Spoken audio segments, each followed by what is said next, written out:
Welcome to Dog Talk. I'm Tracie Hotchner, your dog's best friend, your kitty cat's best friend, and now your best friend.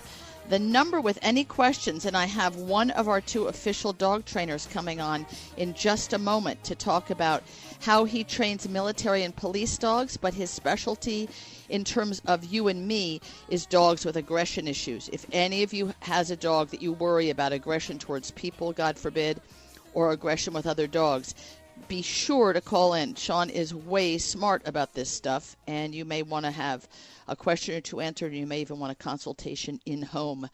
800-394-8830. All of your dog and cat questions happily answered here. You are listening to Dog Talk on 88.3. It's great to have you here.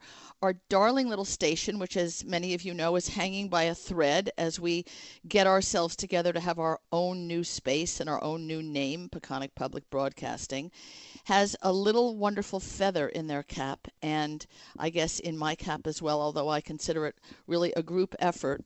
I just found out that I won something called the Gracie Award, which is sort of the Oscars of radio, and I got it for being the outstanding host, which I think is just an excellent word. I may just from now on have a business card that says Outstanding Tracie, I'm not sure, of this swell show, Dog Talk. So just think, in this whole country, all those local NPR and PRI stations, and we won. So thank you for listening these few years that we've been together. Know that you're listening to an award-winning show, and make sure that when the time comes that we're going to need some more enthusiastic support from you, that we'll get it, because we are going to need it. We're just on the brink of a brand new day. The sunrise is coming.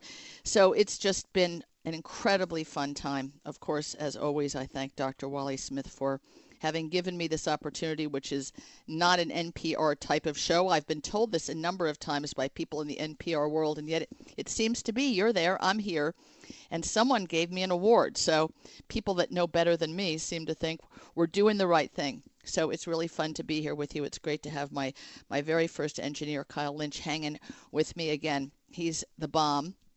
And we're going to have a really fun show. At the halfway point, I have a very famous endocrinologist from California, Dr. Dave Bruyette. We're going to be talking about canine diabetes. I've had a few calls and emails from people, dogs diagnosed with diabetes, and this gentleman knows his stuff. Dr. Phil, the official vet of the show, sent him to me as one of the top endocrinologists anywhere. So we're going to be talking about that. Get ready to call in. You can happily call in now and be on hold and listen to wonderful Shawn Stewart, dogsareasy.com, my really good friend, serious dog trainer.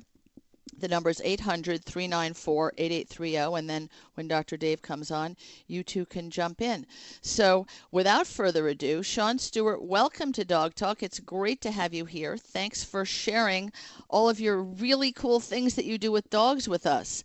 How you doing, Tracie? Good morning. Excellent. I want to say that I know this has been a really hard time for you. Your most magnificent shepherd, Jasper, went over the Rainbow Bridge, and anyone who wants to read more about the beautiful, beautiful words that Shawn wrote about his dear Jasper, go to my website, go to thedogbible.com, scooch around, look for Dog Talk, look for the official trainer, and on Shawn's space on the website, there's a link to that beautiful letter. And I don't want to get you choked up, but I just want you to know that our hearts are with you, and all of us who have loved and had to let go of one of our wonderful four-leggeds. I know how hard that is, and we all feel for everyone in the Big Dog Talk family who has a loss. But what I'd love to talk to you about today, because I am riveted, and I also want to say that you've pointed out to me that there are security risks in talking about military and police dog training, especially with our orange terrorist alert. So if I ask a question that is inappropriate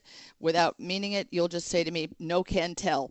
But you are a military police sergeant, and you've a trustee and public affairs officers for the United States Police Canine Association, the region that covers all of New York and Connecticut.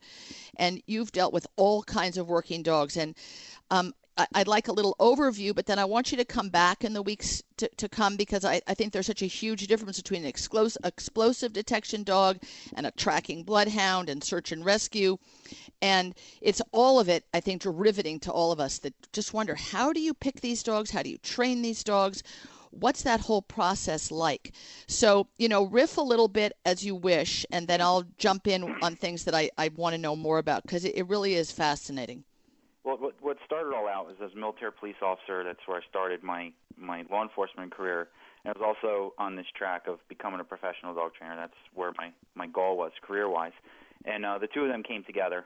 And my own dog that had just passed away actually was down at Fort Dix with me during Operation Provide Refuge. And we're doing what's called a PSD mission, which is Personal Security Detail. And so What does that mean? What is a personal security? Does that mean like the dog that goes ahead of President Obama to check out a convention space? What does that mean? Oh, personal security details are usually with people, but every once in a while they'll put a dog in with the group that's actually watching the principal person. And in our case, during Operation Provide Refuge, there were threats directly to U.S. officers on U.S. soil. It's not something that was publicized at the time, and so when a high-profile general or something to that effect would visit, they would take one of the military police investigator detachments and they would put them with someone. And at the time, me and my partner and my dog partner were going to and from base to different hotels and restaurants, things like that. So it was a good detail to be on. And that's where it all started. That's where I really started getting deeper into just doing some more behavioral training with other canine units and other individuals. And a lot of the time, the police dog world is broken down to every department has their specific trainer. And some go out to an umbrella trainer, meaning like some will travel from township to county trainer level. Some will travel from township right to state police level, depending on where you're at. And there's a standardized format that the BMP, which covers the municipal police dogs, and they have a certain certification level. Then you have a federal standard with the ATF. So there's lots of different. So just like a human could work their way up the military chain, so does a dog work their way up the military chain in terms of their level of expertise or years of experience or specifics? No, they're picked out for purpose at entry level, and the military program is out of Lackland Air Force Base in Texas, and there's a very, very extremely knowledgeable dog trainer, behaviorist, Stuart Hilliard down there, Dr. Stuart Hilliard, and he is the guy that runs their program. And so they go around the world sometimes looking for puppy. They look for working stock. They pick out the dog that has the initial drives that they'd like to select from. Okay, let's stop, and that's what we want to hear. Now, I've often heard, many of us have, you get yourself a German Shepherd or a Lab, or even in some cases a golden retriever, less likely, who's just way too much for household family use, just way too high energy, too motivated in a sense to go for things, not in a bad way, but just too much. Is that the kind of puppy that you can do, or they can do puppy temperament training to find out at 6, 7, 8, 9 weeks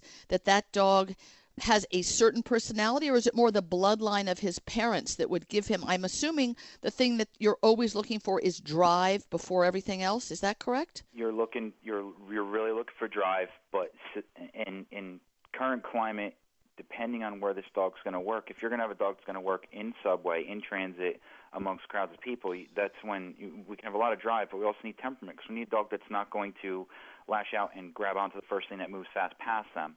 So it's a lot of expectation on the dog, and it's a lot of work as a handler, because your primary job there is to make sure that dog is under your control at all times. And when we're looking at selection for a dog, there's a lot of dogs in homes right now where people are like, oh my God, this dog is too much. Yes.